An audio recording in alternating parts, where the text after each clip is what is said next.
Buenas tardes. Hoy tenemos una conferencia, bueno, yo creo que bastante especial, y digo por qué.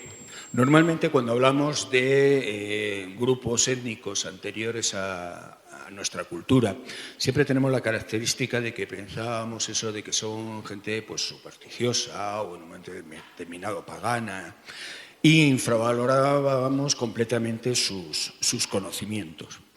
Hay una historia que leí hace años y que sin duda alguna define bastante esto, y era el hecho de que cuando los primeros investigadores, como quien dice, a nivel de antropología, llegaron a la estepa siberiana y empezaron a localizar los chamanes que quedaban, se encontraron una característica que les hizo, bueno, gracia, digámoslo así. Cuando se empezaba a levantar el viento de la estepa, el chamán se ponía delante, se bajaba los pantalones, le enseñaba el trasero al viento y le gritaba: mírame el culo, sé bueno, vete, y si te vas, te daremos grasa. Sin duda alguna, claro, os podéis imaginar que la mayoría de los investigadores, cuando vieron aquello, rápidamente colocaron el apelativo de que qué se podía esperar de aquellos atrasados, por no decir otra cosa. Fueron necesarios casi 60 años para entender qué es lo que realmente este hombre hacía. Con aquello no es que estuviera bueno, mal de la cabeza y tuviera necesidad de rediseñando las posaderas por cualquier parte, no. Su problema era otro. Él ponía sus posaderas al aire porque así era capaz de darse cuenta la velocidad del viento y el tiempo que tardaba en, de alguna manera, algo muy concreto, en que se le quedara el trasero helado. Con ello podía calcular la velocidad y la fuerza del viento, y así sabía que, si no era muy fuerte, pasaría, es decir, darían un poco de grasa, porque la grasa para ellos era una especie de verdadero capricho alimenticio, y cumpliría. Y si veían que no había manera de que el viento le dejara el trasero congelado en un momento, estaba claro que había que salir todos corriendo y meterse a cubierto, porque si no lo podían pasar muy mal. Claro, fueron necesarios 60 años para que esos señores que llegaron allí con su prepotencia occidental entendieran en un momento determinado cuál era la realidad de esa manera de actuar. Sin duda alguna, nosotros tenemos una característica, y es que tanto en lo que es toda la zona de Mesoamérica, la América Latina hoy en día, tiene por encima de todo una característica. Ellos tuvieron una cultura muy importante, que cuando llegamos los españoles, la mayoría de ellos la destruimos. Y lo que es cierto es que, por suerte, hay mucho que ha quedado. Y hay mucho de lo que todavía tenemos que aprender para que nuestra cultura no se pierda, porque su cultura es anterior incluso a la nuestra. Hoy vamos a tener una de esas conferencias en las cuales podemos acercarnos a este campo, y lo vamos a hacer gracias a Cristina López, que es médico pediatra y especialista en neonatología y además doctora en antropología de la zona de América. Es decir, sin duda alguna, yo creo que la persona más indicada para podernos hablar de este sistema de salud y enfermedad en Mesoamérica, y sobre todo la historia de las parteras, cómo actúan en el mundo náhuatl que hoy en día todavía sobrevive. Le dejo la palabra, espero que os guste su conferencia y sin duda tendremos, pues bueno, una de esas de las que nos gusta normalmente oír aquí en la Casa de Cantabria. Gracias.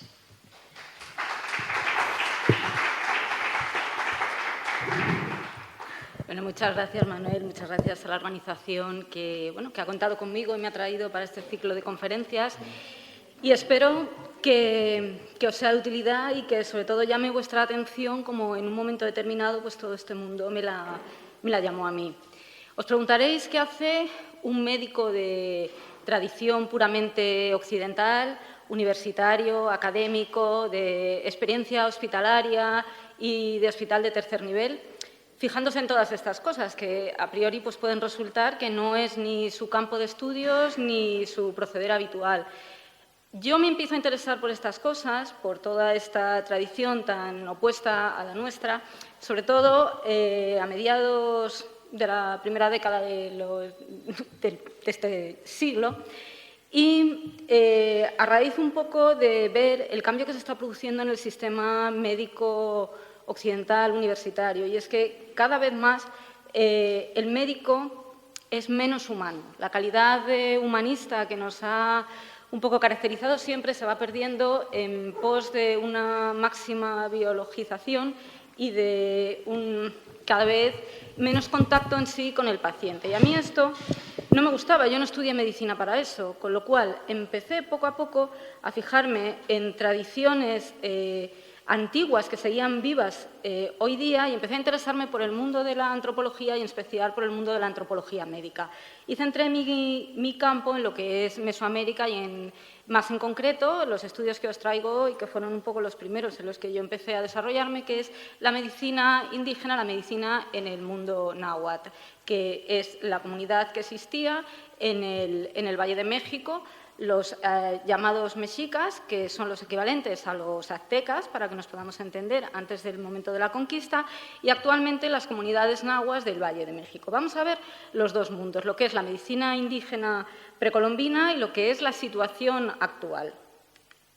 En primer lugar, deciros que tenemos que borrar completamente lo que es el paradigma occidental, pero no solamente en lo que hacemos referencia a la medicina. Tenemos que borrar de nuestra cabeza un montón de cosas para intentar entenderlos. Y aún así es muy complicado y no vamos a conseguirlo. Tenemos que empezar a pensar que ellos creen que el ser humano es un ente en equilibrio, un pequeño microcosmos donde va a existir siempre una dualidad. Para ellos el equilibrio es el equilibrio entre el frío y calor. Ellos pensaban, por ejemplo, que el cielo era un gran padre de naturaleza caliente y que la tierra tenía unas características de tipo femenino, que era telúrica y generadora a la vez, y de una naturaleza fría. Siempre esta dualidad en el concepto mesoamericano. ¿Y qué sucede? Nosotros tenemos una concepción de alma que es absolutamente occidental. Nosotros pensamos que tenemos una sola alma, que ese alma va a persistir después de nosotros cuando muramos y, bueno, pues tenemos ese pensamiento. Tenemos que romper con esto. Para un mesoamericano, pero estamos hablando incluso de la actualidad, existe una concepción de alma diferente. Tienen tres almas. Estamos hablando de los nahuas, luego tenemos comunidades mayas actuales que tienen hasta un número de 7, o sea, quiere decir que es muy, muy diferente. Bueno, para los antiguos mexicas y para los actuales nahuas tenemos que el alma tonali se encuentra en la cabeza, reside en los cabellos, que se otorga por deidades celestes al feto y procede de lo que ellos consideraban su cielo, el Omeyocán. El sol era el que iba a introducir en el cuerpo del niño a través de, bueno, se realizaba una ceremonia con un baño, exponiendo al niño la cabeza al agua y a los rayos del sol, y aumentaba de esta manera su fuerza y de esta manera el tonali tomaba al individuo, al nuevo individuo. El alma, mientras que para nosotros es indivisible del cuerpo, para un mesoamericano lo más normal es que parte de sus almas puedan salir del cuerpo de manera temporal durante el sueño, en otras situaciones también muy peculiares, pues como el coito, y pudiendo visitar lugares remotos, incluso pudiendo llegar a la morada de los dioses. Estos recuerdos podían permanecer al despertar, no era lo habitual, pero podían permanecer, y la pérdida de estas entidades anímicas podía ocasionar enfermedades. Por ejemplo, lo vamos a ir viendo a lo largo de la charla, el tonali podía escapar con un susto, ante una situación de miedo, ante la posibilidad de ser agredido, y también tenían la creencia de que podía ser capturado, ser secuestrado por seres sobrenaturales en estos viajes. En realidad, lo que está haciendo esta entidad anímica es regular los ciclos de sueño-vigilia y la conciencia común con el resto de las entidades anímicas, que lo vamos a ir viendo, y con la razón. Se caracterizaba porque era un gas invisible que podía presentar un halo luminoso. Pero es que tenemos dos entidades anímicas más. Teníamos el Teyolia, que vive y reside en el corazón. Sus propiedades eran directamente el conocimiento y la vitalidad. Se consideraba como el motor de la sangre a través del organismo y formaba parte del alimento de los dioses del quinto sol. El quinto sol era en la era en que pensaban los aztecas que vivían. Hubo 4 eras anteriores que suponían la pérdida de una humanidad para que naciera otra, y ellos se encontraban en el quinto sol. Y su naturaleza era caliente, la pérdida directamente ocasionaba la muerte.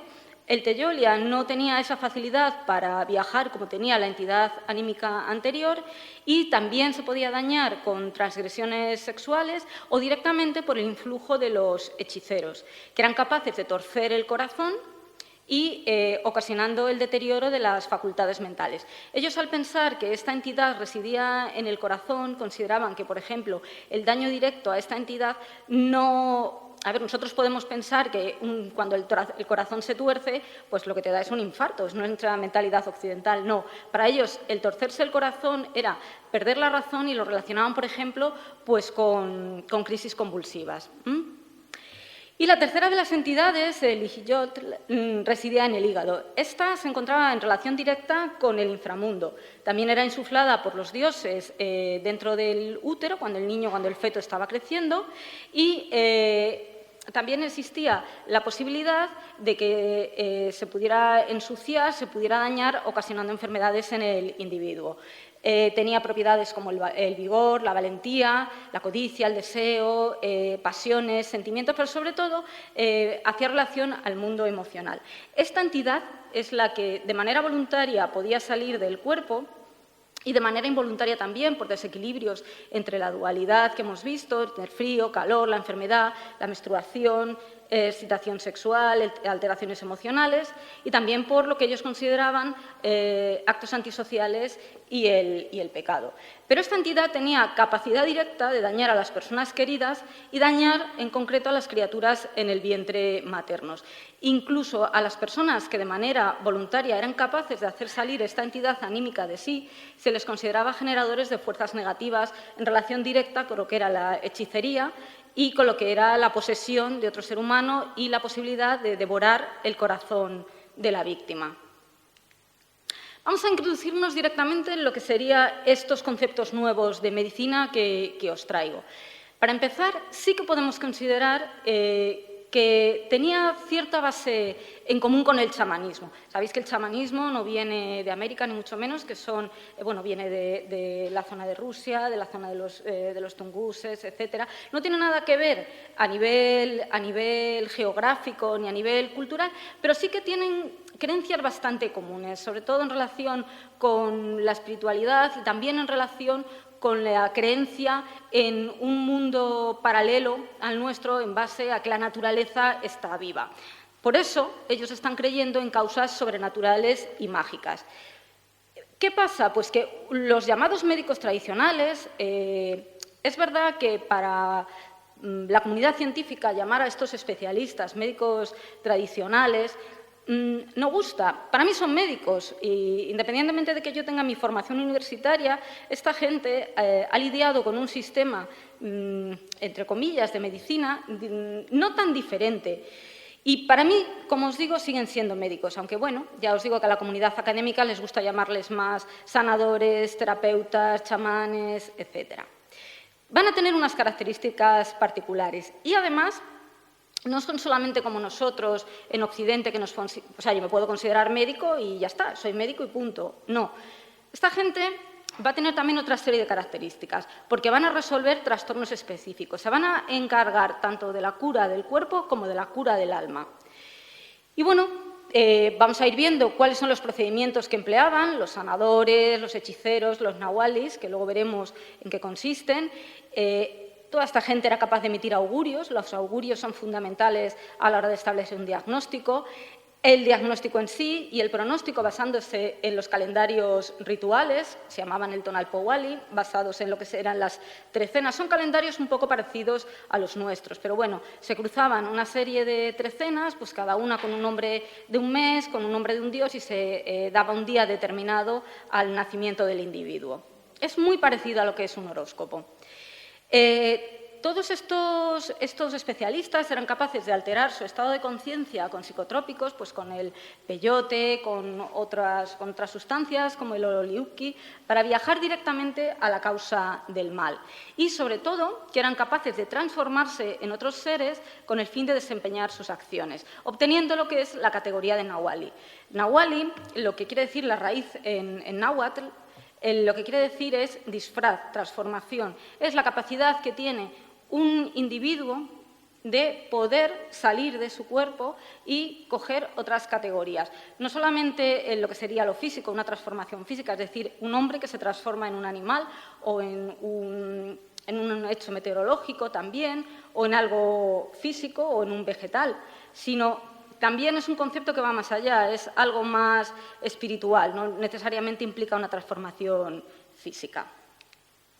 Aquí, por ejemplo, tenemos un mural, esto se encuentra en una población en Atetelco, donde vemos lo que sería estos pies torcidillos, estos pies es un pie equinovaro congénito, bueno, es el término médico, es lo de menos, es un pie zambo congénito, estos nacían así, estos niños por una mala posición intraútero, bueno, pues cuando nacía un individuo con los pies así, que hoy día evidentemente lo seguimos viendo porque es una malformación que se produce dentro del útero, bueno, pues el individuo que nacía con estas características tenía ya predestinado la posibilidad de tener un contacto diferente y una formación diferente con las entidades espirituales de lo que tenía la población normal. Pero esta gente era muy lista, es decir, con todas estas características de las que estamos hablando, pues nosotros podríamos pensar qué sencillo es no identificar o no diferenciar lo que sería un brujo de un embaucador, de un profesional. No, eso estaba perfectamente establecido y se sabía perfectamente a quién recurrir y a quién no. Y además tenían unos métodos de adivinación, puesto que parte de su sistema médico se basaba en la adivinación. Pues aquí os traigo algunos, por ejemplo, lo que era arrojar granos de maíz, lo que era también realizar nudos en las cuerdas, según la intensidad con la que eran atados, pues el proceso tenía mejor o peor pronóstico. También diagnosticaban en el agua, arrojando granos de maíz y viendo si flotaban o no flotaban, que en este caso sería un buen augurio. Había una serie de especialistas, los tetonoaltique, que adivinaban el reflejo en el agua. Por ejemplo, ponían al niño, si el niño estaba malito, es que había la posibilidad de que hubiera perdido esta primera entidad anímica de la que hablábamos, la que residía en la cabeza. Entonces, ponían al niño a reflejarse en el agua y si se veía bien o no se veía el reflejo, pues podía tener un cuadro u otro. Y entonces ya pues, podían realizar los encantamientos, los tratamientos que fueran necesarios para la curación.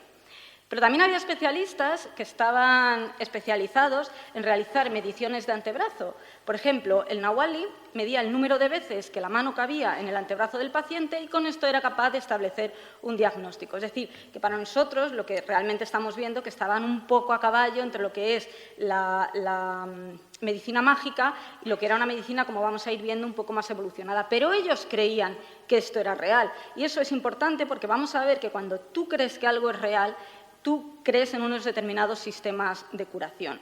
Pero luego también tenían sus peculiaridades, y es que todos estos especialistas eran capaces de modificar los datos obtenidos, siendo capaces de cambiar el pronóstico. Y entonces, de esta manera también se modificaba la capacidad de acierto, siendo mayor o menor. Por ejemplo, lo vamos a ir viendo luego, pero por ejemplo, según el calendario adivinatorio, el niño que nacía iba a tener un pronóstico nefasto en la vida.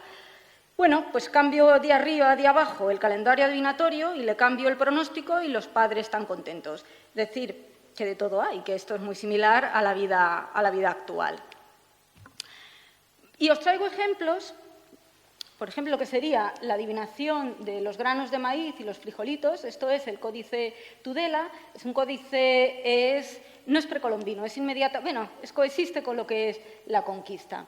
Y el Códice Florentino, del que luego hablaremos, que es, el Códice Florentino es la base de la antropología de Mesoamérica.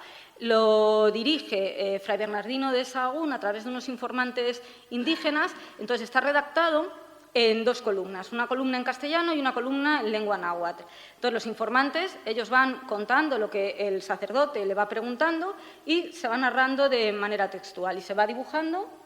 Se van haciendo las imágenes con el fin de ilustrarlo. Aquí tenemos lo que sería la adivinación por nudos. El especialista médico se denominaba Tisild. La formación, si nosotros aquí nos formamos en universidades, la formación podía ser o bien de padres a hijos, lo que constituye lo que es la tradición oral, esto se veía de manera más clásica en el área rural, pero también grandes núcleos urbanos podían dar una serie de lugares donde se podían formar a la manera de lo que serían nuestras universidades, que serían los centros llamados Calmecac. Ahí realizaban el estudio de lo que era el calendario ritual y estudiaban la forma de actuar de los dioses y no olvidemos que según la forma de actuar de los distintos dioses podía haber mayor o menor afectación sobre las distintas entidades anímicas. El dios de la lluvia podía estar ese día un poco torcido, mandar el rayo, haber un diluvio, morir gente. Bueno, era influencia directa del dios, la enfermedad venía directamente por el dios. Y en estas escuelas, en el Calmecac, se estudiaban también conceptos de botánica, de zoología y de terapéutica. En el Códice Florentino, como os decía antes, la base de la antropología de Mesoamérica, existe una definición de lo que sería el buen médico, que si os fijáis, lo que nos viene a decir es que es el que suele curar y remediar las enfermedades. El buen médico es entendido, es buen conocedor de las propiedades de hierbas, de piedras, de árboles y raíces, experimentado en las curas, el cual tiene por oficio saber concertar los huesos, purgar, sangrar y sajar y dar puntos, y al fin librar de las puertas de la muerte. Pero también nos va a definir lo que es el mal médico, que es el burlador, el que es inhábil, el que en lugar de sanar va a empeorar a los enfermos con los brebajes que les suministra y así además a veces usa hechicerías o supersticiones para dar a entender que hace buenas cosas. No nos olvidemos que esto es el pensamiento de los frailes, esto es el pensamiento de la religión cristiana que llega a América. No son mal médicos, lo que pasa es que ellos, los sacerdotes, los frailes, rechazaban cualquier tipo de medicina que no fuera capaz de integrar y de entender según los sistemas que ellos conocían. Y, evidentemente, lo que era pues los rezos, el encomendarse a sus dioses, ellos los consideraban directamente actividades relacionadas con el diabolismo. Total, que llegados a este punto, lo que es la terapéutica, lo que son los tratamientos, ¿en qué se basan? Pues en la adivinación, como hemos visto, en el diálogo con los dioses, en los que ellos eran intermediarios. Por ejemplo, los sacerdotes de uno de los dioses del panteón básicos, de Tezcatlipoca, que sería el llamado espejo humeante, es uno de los dioses fundamentales de Mesoamérica, Quetzalcóatl, Tezcatlipoca y Huitzilopochtli, en lo que sería el área azteca. Y estos eran especializados en la recogida y el uso de hierbas consagradas. Muy importante, como lo vamos a ir viendo, es el ejercicio de la medicina por la mujer. No existe una situación paralela en Occidente, un poco parecida con las parteras finales de la Edad Media, pero en Occidente, pero en ningún momento se consideraron especialistas con la misma importancia y relevancia que el varón en la comunidad. También la terapéutica de sanación era fundamental, la higiene y la salud medioambiental frente a las epidemias. Recordemos que, evidentemente, esto en el periodo medieval en Europa tenemos unas epidemias de peste que no se relacionaban demasiado con la higiene. Y también estos terapeutas eran capaces de anticiparse al comportamiento del ser humano y de la enfermedad. Identificaban lo que era la transgresión, cuando se encontraban los dioses enfadados con el enfermo y cómo utilizar estas técnicas adivinatorias, pero sobre todo, eran capaces de escuchar, que esto es lo que os comentaba al principio de la charla, que para mí, en mi sistema actual, en pleno año 2017, es lo que se ha perdido, escuchar. Había unos terapeutas, que eran los Paini, que eran especialistas, esto es más en relación con los que os comentaba del chamanismo, de viajar el más allá, con estados alterados de conciencia, con el uso de psicotrópicos, con el peyote, el ololiuqui, y eran sistemas médicos que es verdad que se consideraban dentro de lo que es la medicina empírica y precientífica, con el empleo de rituales, ensalmos, que en realidad lo que están generando es una atmósfera adecuada que permita la curación. Y sobre todo destacar el gran conocimiento de la flora local. Fijaros, los remedios que empleaban oscilaban entre 50 y 200 plantas, que era ya similar a lo que usaban en España en el siglo XVI. Y entonces encontramos un montón de especialistas. Por ejemplo, tenemos pues, el equivalente a los cirujanos. los Esosoclatisild. Encontramos también aquellos especialistas que realizaban directamente sangrías dentro de lo que sería un simbolismo ritual en relación, bueno, pues a las ofrendas a los dioses con el fin de expiar culpas o pecados. El tema de las sangrías, de la ofrenda incluso con carne, de lo que sería el sacrificio, en realidad están haciendo un intercambio con la tierra. Es decir, a mí la tierra me da sus productos, yo a la tierra se lo tengo que agradecer alimentándola también. ¿Cómo alimento a la tierra? Con mi sangre. También tenemos lo que serían los equivalentes a los actuales oftalmólogos. Tenemos los Tespatiani, extirpaban cataratas, pero además es que lo hacían con mucha soltura, eran capaces de lo que era eliminar la opacidad del cristalino, que se producía sobre todo en la vejez, y además no solo eso, eran capaces de eliminar problemas mecánicos pues de tipo orzuelo, verruguillas, tumorcitos pequeños en el ojo. También había especialistas, como también os voy a poner una imagen muy bonita, encargados de lo que son los cuidados de la boca y los problemas de la dentición, los Tlacopinalistli, y los Tepozcatliani, o concertadores de huesos, que, fijaros, eran capaces de realizar entablillamientos perfectos y lo que son actuales técnicas de traumatología, que era traccionar una fractura, volverla a colocar, atarla, en alguna ocasión, si estaba o se suponía que había una infección, ser capaces de drenar el pus y realizar una artrocentesis en la rodilla es con un palo o con un hueso, eran capaces de unir la rodilla del individuo, dejarla fija y atarla. Y eran capaces también de manipular el hueso directo, cosían con pelo, etcétera, etcétera. Utilizaban también grasa con el fin de eliminar la posibilidad de infecciones, grasa caliente sobre la herida, etcétera. Que igual al ojo occidental pues parece que no era una medicina tan primitiva, ¿no?, si comparamos con la Europa del momento. Más imágenes del Códice Florentino. Lo que son el tratamiento para las torceduras de cuello, cómo trataban los especialistas las heridas en la cabeza, cómo se dirigían sobre heridas y torceduras. Pero, por supuesto, también había farmacéuticos, tenían tal conocimiento de todo lo que era la medicina y la herbolaria, tenían un conocimiento importante a la hora de la búsqueda del remedio y, sobre todo, de la comercialización en los mercados. No olvidemos que uno de los primeros comentarios que hace Hernán Cortés en sus crónicas es cuando visita el mercado de Tlatelolco, en el Valle de México, y ve el mercado, cómo le sorprende tal variedad de productos, tal especialización en los pequeños comercios y, bueno, cosas que no había visto ni en la española ni había visto en Europa. También existía la categoría de cirujanos militares, que se encontraban más en relación con los varones, y el tratamiento quirúrgico y médico de las heridas era avanzadísimo, no solo en lo que es la medicina herbaria utilizada como antisépticos, incluso en ocasiones como antibióticos. Estamos hablando de la época preantibiótica. También el empleo de sustancias que eran capaces de cortar hemorragias, la forma de cubrir las heridas con plantas, con la savia de agave. Y, bueno, de alguna manera, esto, insisto, ojalá lo hubieran tenido en Flandes. No existía. Fijaros lo que os decía de los especialistas rituales.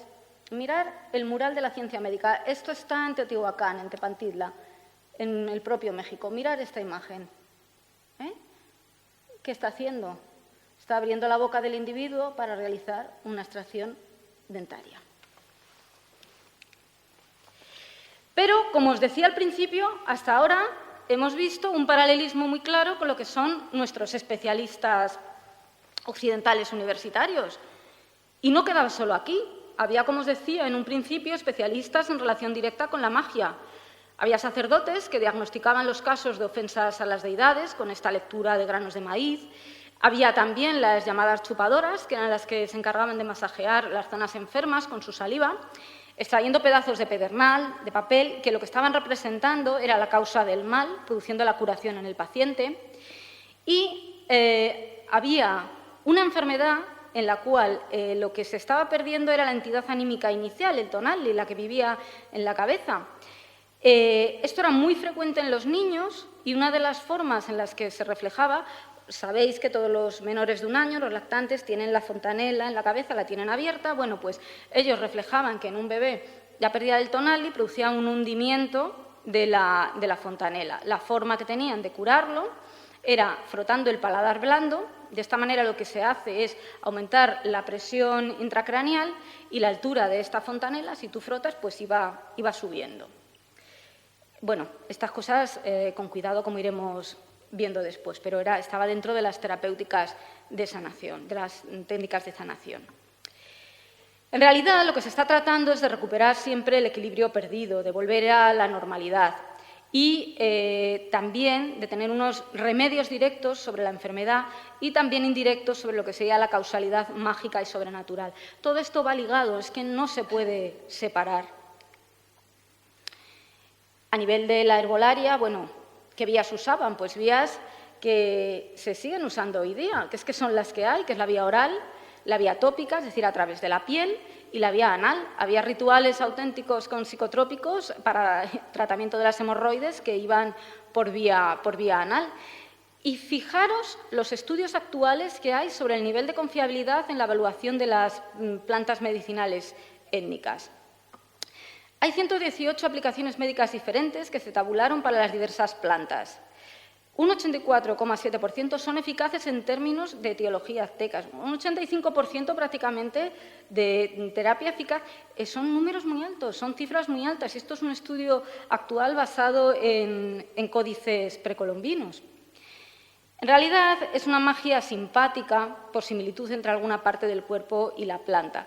Ellos utilizaban también estos conceptos, es decir, si tenían una flor que se podía parecer, pues mira, si hemos nombrado las hemorroides, a unas hemorroides, unos cocimientos y unas tisanas empleando esta flor, se suponía que directamente lo que calmarían son las hemorroides. Pero bueno, en realidad también nosotros hemos funcionado en la historia de la medicina de esta manera empírica, experimentada y muy cercana a lo que es nuestro concepto. ¿Veis? La enfermedad de las almorranas, pues usando la vía que hay que usar. El alivio de las molestias en la mastitis, tenemos a la partera empleando los masajes y empleando ciertos tratamientos como cremas y tratamientos tópicos para bajar la inflamación de la mama. Y lo que eran estos oftalmólogos, en este caso es una mujer, las que llevan los piquitos ahí son mujeres. El tratamiento de las cataratas, que eran las nubes en los ojos. Y en relación a las enfermedades que podían causar de manera directa los dioses, bueno, pues tenemos enfermedades relacionadas con el agua, como la gota, con el frío, con el frío del agua en sí, que se relacionaban directamente con el complejo del dios de la lluvia, del Tlaloc. Y los Tlaloque, que eran las entidades que creaba el dios de la lluvia a su servicio. Se les realizaban ofrendas ciertos meses del año, como en meses concretos. También había un dios encargado de producir lo que eran las enfermedades cutáneas, Xipetotec, y las ofrendas también se realizaban en una fiesta concreta. Otro dios, Macuilxochitl, que está en relación con la primavera y con el florecimiento y, por tanto, lo relacionaban directamente también con las enfermedades venéreas, con todo lo que sería por la subida hormonal, que al final lo que te produce son enfermedades venéreas. Y el negrillo, Ixtliltón, que era un dios en relación directa con la curación de los niños. Ellos, dentro de las estrategias de curación, empleaban la palabra como inductora de un estado de pseudoanalgesia endógena. Cuanto más te hablan, más relajado y más a gusto estás, tu cerebro funciona de tal manera que lo que produce son anestésicos endógenos que te sedan, te relajan, que se estimula tu sistema inmune y que favorecen los procesos de curación. También la confesión de faltas cometidas a la diosa de las inmundicias, a la Trasolteon, que era la que se comía los pecados y otorgaba el perdón, era fundamental para obtener la salud. Y luego, por supuesto, estamos hablando de que era una comunidad muy religiosa. La oración, la asistencia a fiestas, el cumplimiento, pues era fundamental. Pero toda esta adivinación tenía una importancia básica.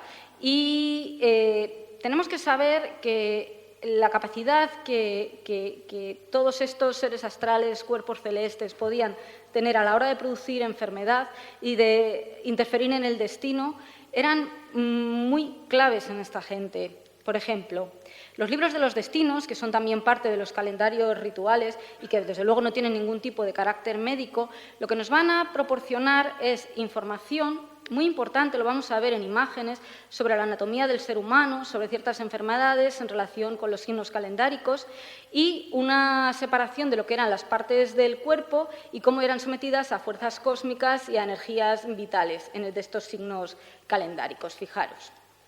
Os voy a poner una serie de imágenes para que veáis lo que eran estos calendarios rituales. Estos serían las trecenas con los dioses y, bueno, una serie de imágenes. ¿Veis? Estos son códices todos prehispánicos, o sea, precolombinos, antes de la conquista. Aquí tenemos lo que sería el venado y ¿veis que hay distintos signos en las partes del venado? Pues esto estaba en relación con las diferentes formas de enfermar que tenía el individuo que había, por ejemplo, nacido en el día 1 conejo, pues ¿de dónde iba a enfermar? Pues de las partes pudendas. Esto ellos lo veían, no tan simplificado, pero lo veían un poco así. Otro venado ritual.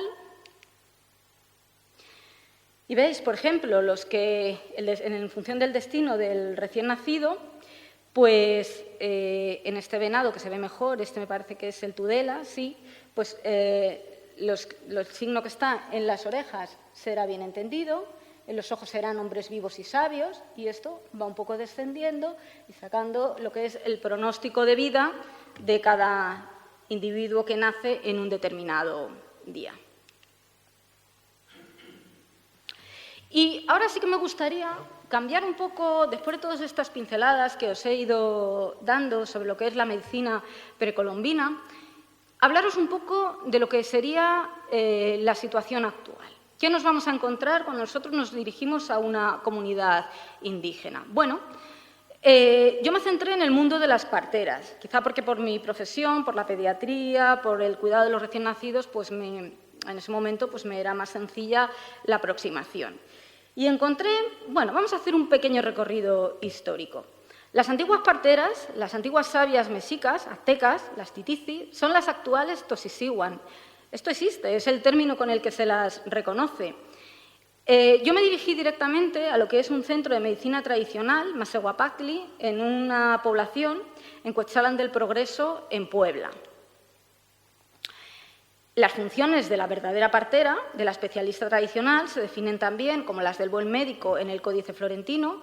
Es la que sabe curar, la que los beneficia, la que los vuelve de la muerte a la vida, les hace mejorar. Sabe sangrar, dar purga, dar medicina, untar el cuerpo, ablandar palpando lo que parece duro y frotar con la mano, concertar huesos, sajar y curar bien con llagas y la gota y el mal de los ojos y cortar carnaza de ellos. Nos está diciendo que tiene la misma significación que un terapeuta masculino. Ya os digo que para mí esto fue un descubrimiento. Y así, la antigua partera azteca, la Temixiguani, la que ayuda a parir, nos resolvía problemas de embarazo, de parto, lo que es los momentos inmediatos al parto, realizaba tratamientos ginecológicos, una actividad ginecostétrica importante, que consistía en la primera atención al recién nacido y a los cuidados desde el principio, e incluso realizaba visitas domiciliarias. Aquí tenemos a la partera, identificamos que es una mujer, bueno, pues por los rasgos femeninos, pero también por la especie de piquitos que tiene. Esto es la vírgula de la palabra, se está dirigiendo con ensalmos, con cantos al recién nacido y aquí tenemos a la madre. Esto es el Códice Florentino, de nuevo. Proporcionaba una educación a la madre y a la familia, con conceptos de higiene, con bases en la alimentación, evitando el ayuno y hábitos que no debía realizar, como por ejemplo la ingesta de tamales, o no tenía que dirigir la mirada al rojo para que el niño al nacer pues, naciera bien, naciera de cabecita, no naciera de nalgas, que no mirara los ahorcados. Las aconsejaba sobre el coito con el marido, se encargaba de que tuviera una vida relajada, que no tuviera problemas que la afectaran pudiéndola explorar y hacerle el seguimiento. Todo esto, de lo que os estoy hablando, está registrado en este códice, o sea, en el Códice Florentino. Estamos hablando del siglo XVI. A partir del 8º mes se reunía con la familia, con los padres, se preparaba una comida, se hacían las presentaciones oficiales de la partera y se encargaba de comprometerse para llevar a buen término la gestación. En el caso del parto, si la señora era noble, podía tener incluso hasta 3 parteras, se preparaba a la mujer de manera importante, con el baño de vapor. El baño de vapor en Mesoamérica, luego os voy a enseñar imágenes, es fundamental, porque este calor, este vapor que se generaba, pues facilitaba lo que es la dilatación y luego el futuro alumbramiento. Vais a ver imágenes actuales. La partera se encomendaba a las diosas protectoras, palpaba dentro del baño de vapor y fuera del baño de vapor, era capaz de realizar colocaciones sobre el feto. Si el feto estaba de nalgas, era capaz de darle la vuelta con unas técnicas especiales, instruía y calmaba a la parturienta. Y además era capaz de recurrir a procedimientos obstétricos y maniobras externas, pues en este caso, como os he dicho, para resolver lo que serían los partos de nalgas. Esto ha estado en la medicina occidental proscrito hasta hace relativamente muy pocos años y eso se denomina versión externa y consiste en que si el niño está de nalgas, para evitar una cesárea, justo en los momentos antes de que vaya a nacer se le intenta dar la vuelta con control ecográfico y que la señora se ponga de parto y si no se pone pues se le hace una cesárea. Estas señoras sabían hacer esa maniobra.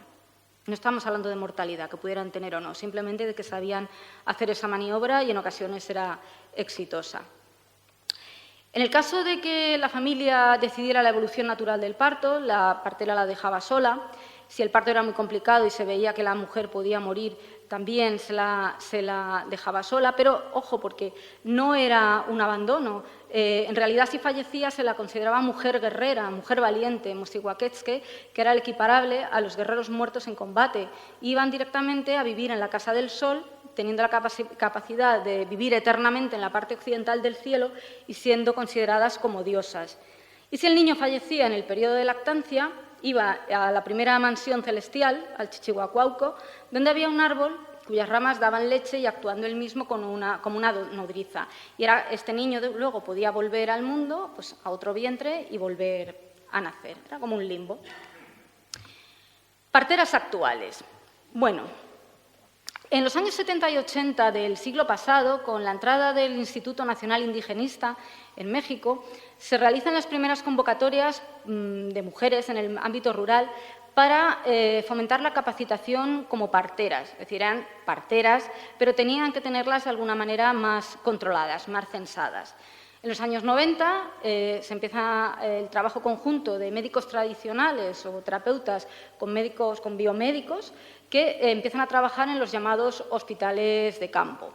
En el año 94 aproximadamente, en la época de Salinas de Gortari, se va a recortar el presupuesto a la salud, ninguneando completamente todos los logros de la medicina tradicional y en el año 2000 los servicios sociales mexicanos empiezan otra vez a intentar dar un poco de validación a todas estas técnicas y la actuación conjunta de los médicos tradicionales y los médicos occidentales trabajan en el hospital integral, pero dejan un espacio para estos terapeutas, para estos médicos tradicionales.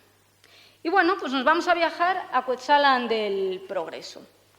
Cuetzalan es muy conocido, toda la zona aquí lo tenemos, toda la zona norte del estado de Puebla es muy conocido porque es donde se realizan las fiestas de los voladores y esto, bueno, pues en cada documental de México pues es fácil que los voladores de Puebla pues acaben saliendo. Esto es mucho más complicado que lo que es una auténtica imagen de turismo, la verdad. Estamos hablando de una población censada en el año 2005 de unas 36.680 personas, donde predomina la población femenina, donde son hablantes la mayoría de lengua indígena, sobre todo lengua náhuatl, pero también tenemos hablantes en mixteco y en totonaco. Aquí tenéis una imagen preciosa de lo que es Cuetzalan, lo que es la llegada a Cuetzalan. Y vamos a hablar de lo que es el Centro de Medicina Tradicional, el Masehuapatli. En enero del 2000 en lo que era el área destinada a los médicos tradicionales, tenía un lugar para partos, para el baño de vapor, tenía una cocina para la preparación de infusiones, de pomadas, de ungüentos, tenía 2 pequeños consultorios. ¿Veis el Hospital Integral de Cuetzalan? Aquí es un hospital donde van pues a sus médicos occidentales, universitarios, pero tenemos las áreas donde están los consultorios de los terapeutas tradicionales, con el herbolario. Siempre estamos hablando de una sociedad bilingüe. La sala de expulsivo, el paritorio. ¿Y qué sucede? Pues que hay una serie de médicos tradicionales que, ante esta intención de censo por parte del Gobierno, lo que intentan es seguir asistiendo a sus pacientes sin ningún tipo de institución intermediaria. Fijaros, se cura la maldad, se sacan espíritus apoderados y se hacen limpias. Aquí, esto es una casa de un terapeuta, su propio domicilio, donde se realizan las técnicas y donde tienen generalmente pequeños huertos para cultivar sus propias hierbas. Además, lo que es cultivar sus propias hierbas es algo muy curioso, porque tienen que salir a determinada hora por la mañana, tienen que recogerlo con la mano izquierda, lo tiene que recoger una mujer entre tal edad y tal edad, porque si no, lo estaría recogiendo lo que se llama la mano de coyote, que en realidad es la mano de un brujo. Sin embargo, otros se empiezan a organizar. Y en el 2003 lo que se va a crear es una sociedad de solidaridad social que se denomina Médicos Tradicionales Indígenas de la Sierra Norte de Puebla, Masehuapatli, y se crea este centro. Este centro es un hospitalito de medicina indígena tradicional. Esto son los baños de vapor. Es una pequeña habitación con un respiradero y aquí se introduce al paciente y se hace una quema de hierbas, de madera, sube la temperatura notablemente y entonces al meter a la gestante para darle sus masajes tenemos el alivio y tenemos la sanación también de otra serie de enfermedades y acordaros de aquel equilibrio entre el frío y el calor. Una enfermedad fría, ¿cómo se cura? Pues con calor. Para esto servía el baño de vapor. Mirarle la entrada. Y estas fueron, pues, las curanderas, entre comillas, parteras, terapéuticas, médicos tradicionales, con las que yo, pues, tuve el orgullo de trabajar. En realidad, la relación que tiene México con la medicina tradicional es que va variando, del amor a la separación, ahora te utilizo, ahora te quiero, ahora no te quiero. Y esto es así, es cíclico. Entonces, la necesidad de institucionalizar la medicina tradicional con el discurso gubernamental de respeto a las diferencias lo que hace es llevar a las parteras y embarazadas a romper a veces con la tradición y recurrir al hospital para sus cuidados, sean Cuetzalan o los hospitales occidentales de Zaragoza y Zacapoaxtla.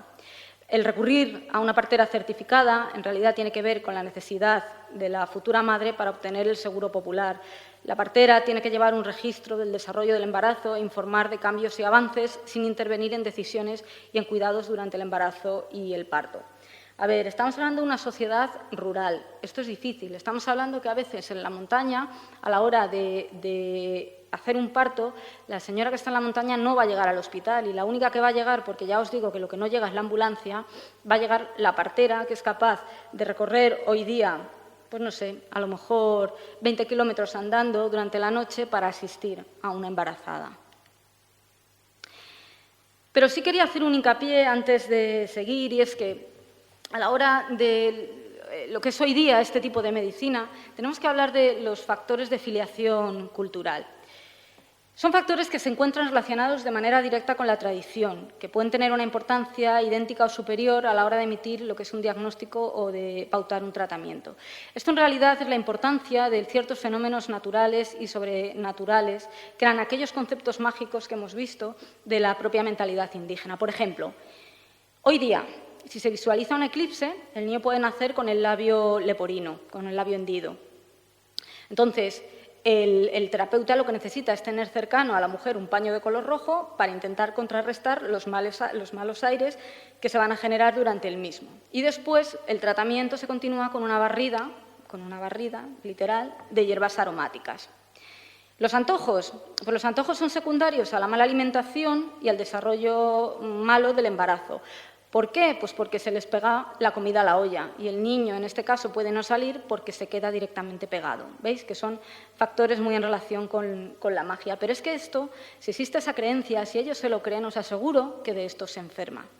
Si la mujer pasa cerca del cementerio, puede recibir un susto, un mal aire, o pasar cerca del arco iris y mirarlo, y esto puede hacer que el niño pues, nazca con la piel descamada y con problemas cutáneos. Y bueno, existe de esto muchísimo, muchísimo, muchísimo, a la hora de tener un buen desarrollo el niño, todos los fenómenos que rodean al parto. ¿Qué son los malos aires? Porque los malos aires es un concepto directamente prehispánico, hace relación a ciertos espíritus, los ejecame, que son entidades de carácter frío, que nos van a robar el calor, que nos roban las entidades anímicas, que pueden ser sobrenaturales como almas de los difuntos al pasar por un cementerio, las proyecciones de los brujos, componentes anímicos de estos nahualis que veíamos, que intentan destruir a las víctimas. También hay otros seres espirituales, los masakame, que van a vivir en cavernas con forma de murciélago, que van a atacar a humanos, sobre todo a los niños, y los pueden asesinar. Y lo creen. Actualmente esto está muy en relación con conceptos sincréticos de Satanás y los demonios. Hay una medicina también, hay unos conceptos muy sincréticos, muy mestizos. Pero bueno, son seres que para los nahuas conviven con ellos, son seres reales. Ellos te están hablando de que van a la montaña y está el espíritu de la montaña, está el nahuali del hechicero. Ellos conviven con otro tipo de realidad. ¿Qué es un susto? Pues eran impresiones fuertes que eran capaces de llevar a la pérdida de una entidad anímica, haciendo que el individuo fuera capaz de enfermar, de debilitarse progresivamente, hasta enfermar, incluso morir. Y el mal de ojo, concepto que pensamos que es exclusivamente de la Europa occidental, pues no, esto está descrito en la sociedad precolombina, que era la penetración de energías negativas o fluidos anímicos, en especial en los niños y seres de naturaleza débil, consecuencia de unas miradas insistentes de personas pues con envidia, con malos deseos. Incluso esto a veces podía ser de manera inconsciente. O sea, que la persona mirara al niño con cierto deseo sin querer hacerle mal, pero esa envidia latente en él le ocasionara la enfermedad. En realidad producían debilitamiento y enfriamiento progresivo que podía llevar a la enfermedad y la muerte del niño. Estos conceptos están vivos, estos conceptos son reales y se tratan. Y yo he vivido la cura de un mal de ojo y de un susto, que yo lo que pensaba claramente era, pues yo es que le daría un antibiótico, si tiene una diarrea, yo es que le daría un antibiótico. Tú ya le puedes dar el antibiótico que sea, que la persona no se va a curar. Tiene que recurrir a un terapeuta tradicional que le cure, que le haga las barridas, que le haga sus técnicas de sanación, sus sobadas, y luego también tomarse el antibiótico. Pero si no recurre al terapeuta tradicional, os aseguro que no se cura. Vamos a ver ejemplos de buenas prácticas. A través de las fuentes, tanto prehispánicas como coloniales, vemos cómo los recién nacidos comenzaban a lactar, los consejos que se iban dando a la madre, cómo se utilizaban remedios para la producción de la lactancia materna, cómo existían nodrizas.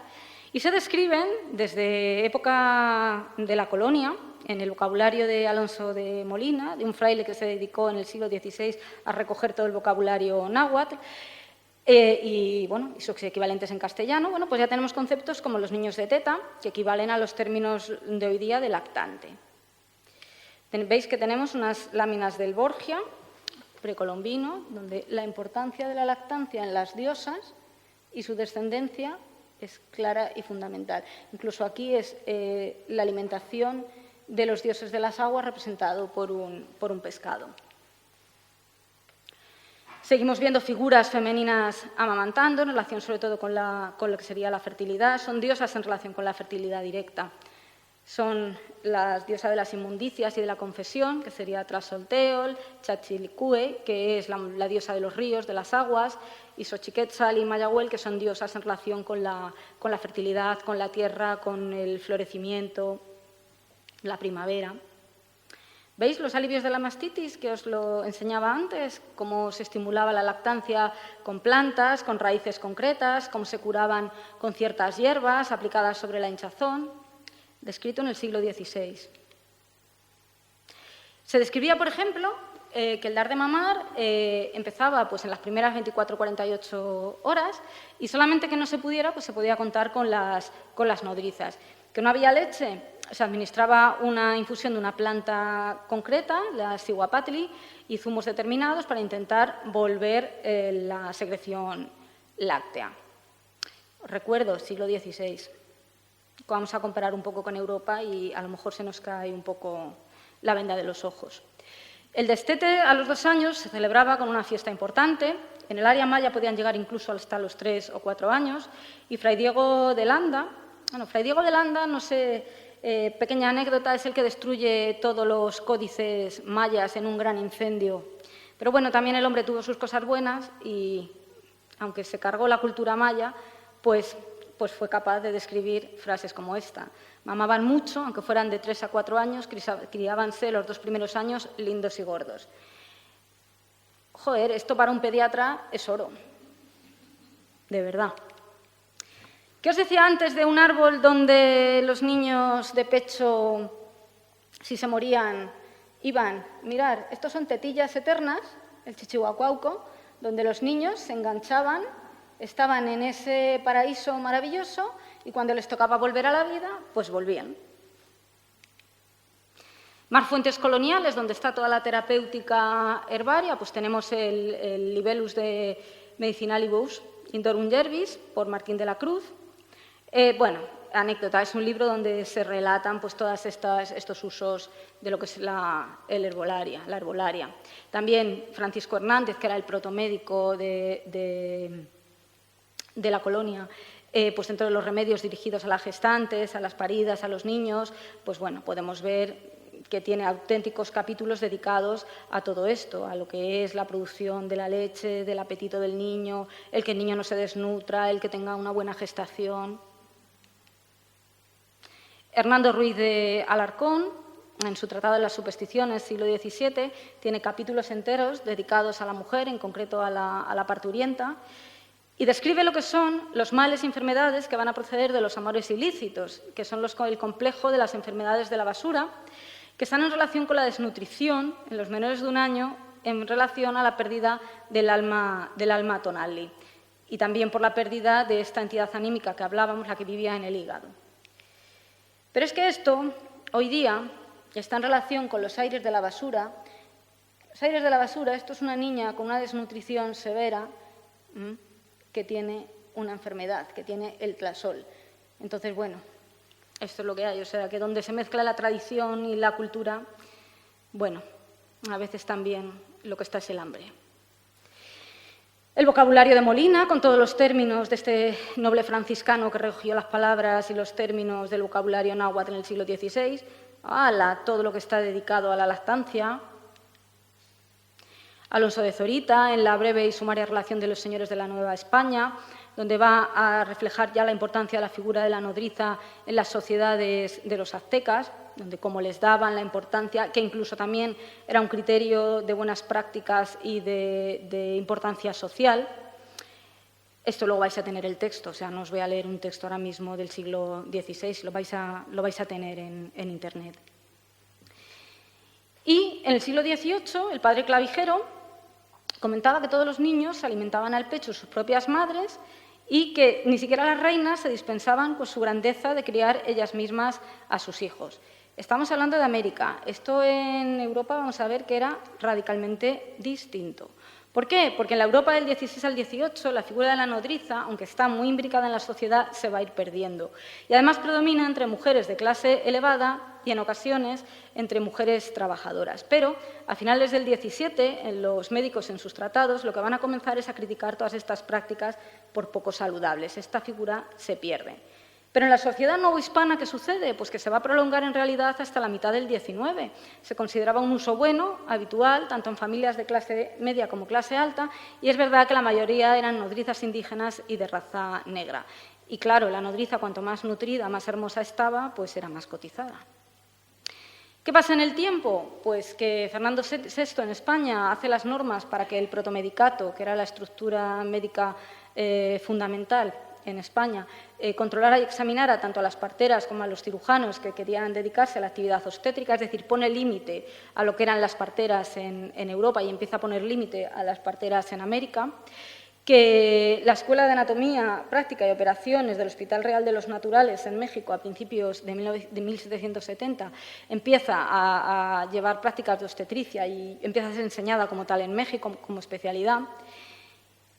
Los cirujanos y los médicos que se van formando en la universidad empiezan a rechazar a todos estos tipos de especialistas sin formación y hasta bien entrados los siglos XIX y XX, la población urbana y las clases medias ya están recurriendo a profesionales graduados.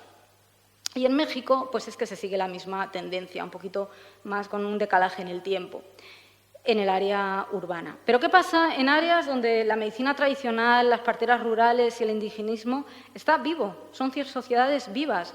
Bueno, tenemos los estudios de Isabel Kelly en el campo de adiestramiento de parteras, que son fundamentales porque son la base de todos estos estudios antropológicos. Luego tenemos los estudios en el 54 de Leo Eloesser y Elizabeth Gall, que desde el punto de vista biologicista hacen trabajos de salud pública. Estos dos, es una enfermera, es una matrona y un obstetra, que se van en medio de la nada a México, que se encargan de censar en un área a todas las parteras y de dibujar cuáles son los trabajos que ellas hacen y los trabajos que pueden llegar a hacer. Ya no salen de México, ya se quedan allí y tienen una obra preciosa, que si alguno está interesado le puedo enseñar imágenes de lo que es la auténtica medicina tradicional. Y los estudios de parteras de la Secretaría de Salud del 94 nos reflejan que hasta prácticamente un 70% se va a recomendar la lactancia materna en las primeras horas y de esas un 25% la colocación precoz tras el nacimiento, aunque por sociedades y comunidades indígenas existen variaciones. Pues bueno, esto es por comunidades. En realidad la colocación sí que tiende a ser muy precoz, pero bueno, luego tienen pequeños cambios según sean de una comunidad u otra, entre las yaquis, las tlapanecas, las totonacas y demás. Se recomienda realmente la lactancia hasta los 6 meses y luego ya se puede mantener hasta que la mujer lo desee. La alimentación está muy cuidada, es rigurosa, está dirigida a recuperar el calor perdido en el parto, a alimentar y a proteger al niño, pues a través de recomendaciones como ingesta de determinados atoles de maíz, de ajonjolí, de leche de vaca, de cerveza, de cacahuetes, cuidados concretos para no enfriarse o para no coger demasiado calor. Y, bueno, en relación al destete, según cada situación, se continúa creyendo en lo que es la chipilez. La chipilez es una enfermedad que consiste en que si hay un embarazo muy seguido a otro, el primer niño enfermaría. Y en realidad lo que están es enfermando porque la leche que produce en ese momento la madre puede tener peor calidad y entonces el niño se desnutre. Estamos hablando de áreas rurales. ¿Y qué pasa en Cuetzalan? Pues que los embarazos, el 90% están atendidos por parteras. Se van a preparar los senos para lactar a partir de los 3 meses. Estamos hablando de comunidades rurales. Se dan masajes, tisanas, se cuida la alimentación. La partera está completamente integrada en la familia. Se promociona la lactancia, se dan los baños de vapor, se siguen realizando las ceremonias de enterramiento del cordón umbilical y hasta después de los 15 días del parto la partera va a permanecer para ver que no haya ningún tipo de problema. Pensar que las fiebres puerperales, las fiebres de después del parto también son muy frecuentes. La partera tiene que estar en estas sociedades en la montaña, tiene que estar muy centrada, incluso para realizar ayuda y ayudar, si es necesario, a llevarlas a lo que sería el hospital tradicional. Después del parto se fomenta la lactancia a demanda, se realizan sobadas de senos para llamar a la leche. La leche no sube, a la leche se le llama. Hay remedios para evitar que se termine, utilizan siempre lo que son los rebozos para sujetar al niño y que el niño se vaya sirviendo, ¿veis? Aquí, colocadico. Cuando son más pequeñitos se colocan por delante y ahí está el chiquillo. La alimentación se diversifica sobre los 6 meses, se destetan incluso hasta los 3 o 4 años y el retiro de la leche también puede ser por las sobadas. Aquí veis una vivienda tradicional y la vivienda tradicional donde tenían pues, su comercio, pero también, bueno, a la izquierda no se ve, pero es donde tenían su pequeño consultorio.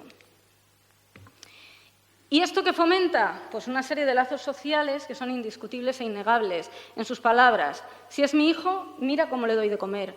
Pues para eso tiene madre que lo alimenta. Me lo cargo en el rebozo y nos vamos a vender al pueblo, y come bonito cuando quiere. A ver, tú come cuando tengas hambre. Siento como que me baja la leche y digo, mi niño ya tiene hambre. Yo le digo a mi pa, trabaja para que ella le dé chichi, teta y crezca bonito. Y bueno, pues agradeceros a todos vuestra presencia, a los que organizan el evento, a la gente que me escucha en la radio cuando hablo del Canal del Misterio y de Tiempo de Hadas. Y bueno, pues a vuestra disposición para cuando queráis. Y ya está.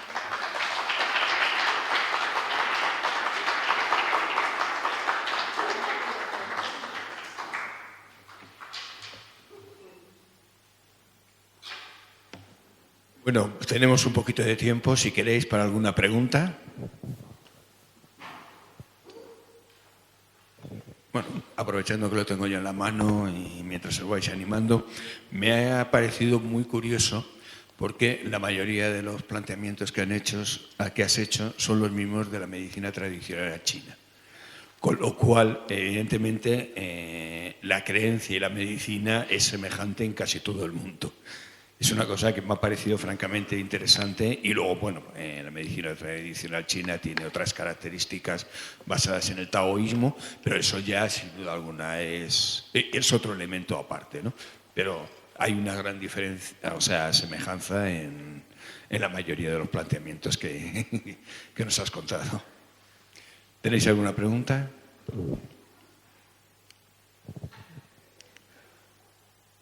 ¿O te has explicado muy bien? Los he dejado pegados. Evidentemente.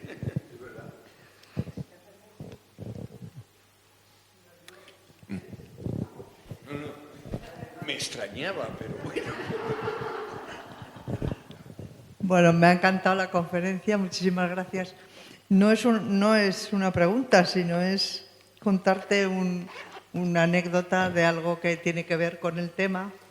Mi abuelo fue el primer médico que había en las Urdes y pasó pues lo mismo que contabas allí, que no había manera que fueran para los partos al médico, sino era la partera de toda la vida.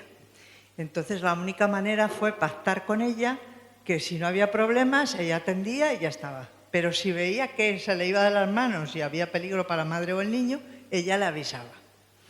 Entonces, un día le dejó la partera que viera cómo actuaba, porque él le pidió para ver si tenía que pasar a mayores y decir, bueno, hasta aquí hemos llegado, ¿no? Y se quedó un poco horrorizado de lo que vio.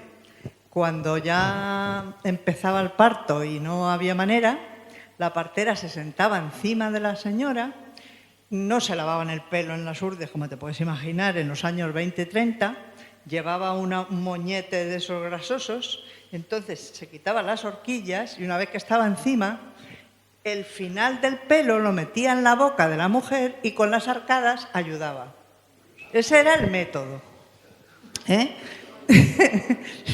Ese era el método que contado por mi abuelo y vamos, que era así.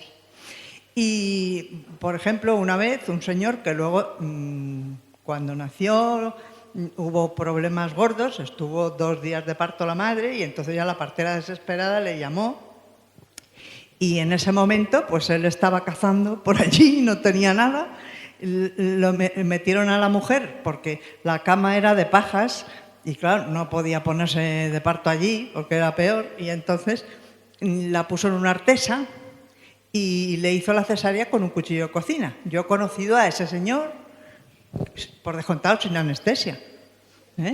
Y le he conocido, fue alcalde de Pino Franqueado.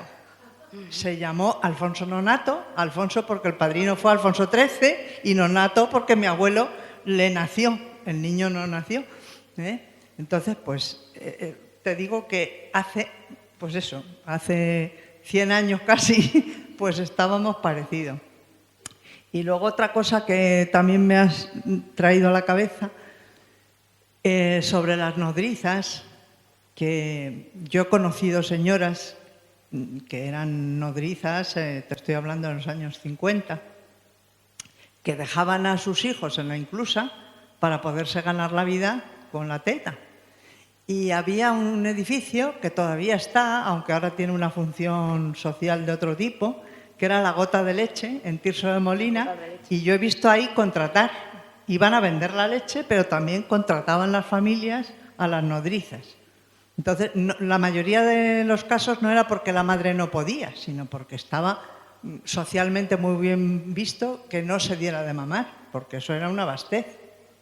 Por ejemplo, a Juana la Loca la pusieron verde porque se empeñó en amamantar a sus hijos.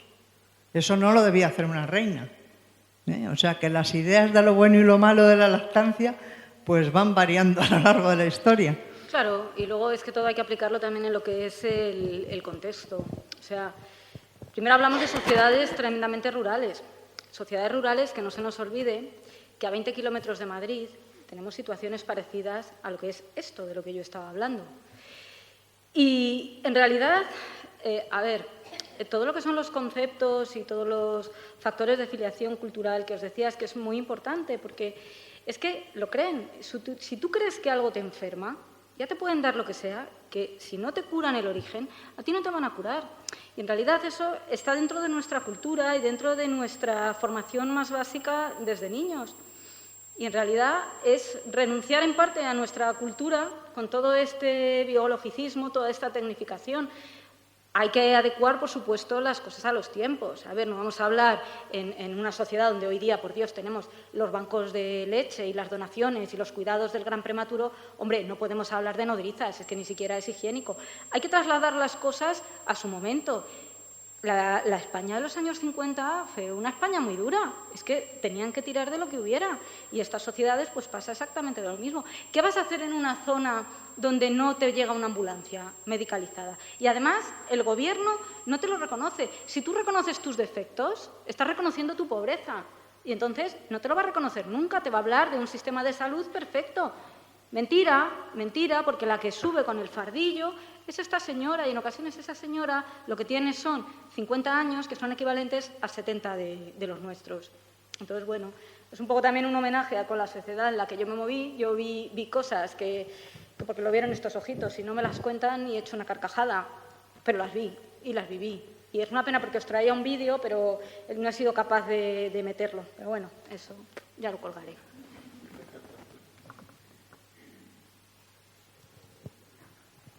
¿Tenéis alguna pregunta más?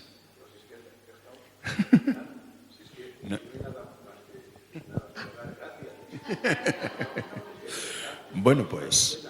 No, hombre, yo sí, yo voy a deciros una cosa, que no renunciemos a nuestras tradiciones, que esto tiene que seguir vivo, hombre, y que España también tiene una cultura muy importante y muy rica para que todo esto, aunque no se use, que evidentemente tenemos la paz el 12 de octubre y miles de hospitales y no lo vamos a usar en la ciudad, pero que todo esto no se pierda y que sobre todo que no se ningune.